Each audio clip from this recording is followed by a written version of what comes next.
When the Japanese took control of Singapore during World War II, life became filled with fear. The Japanese used force to make sure everyone obeyed them. Those who broke their rules or were seen as enemies were punished harshly. Some were even executed, and their heads were displayed in public places like outside the Cathay building to warn others not to disobey. The Kempeitai, Japan's secret police, made things even scarier. They arrested anyone suspected of being anti-Japanese, tortured them for information, and often killed them. They also paid informers with cash or food to spy on their neighbors, which meant no one knew who they could trust. A single careless word could lead to arrest or death, so people stayed silent and obeyed. Everyone lived in constant fear and hardship. The Japanese also treated prisoners of war cruelly.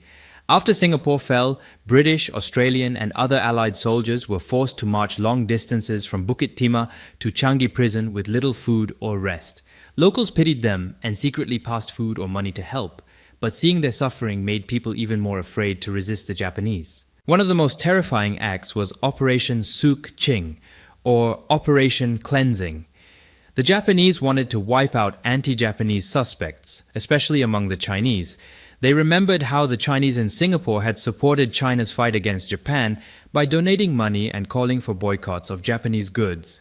So, the Japanese gathered all Chinese men between 18 and 50 for mass screenings. Those who failed were executed, and tens of thousands were killed. Families were broken, and fear spread through the community. Even Chinese businessmen were punished. They were forced to form the Overseas Chinese Association and made to pay Japan $50 million as punishment for supporting China.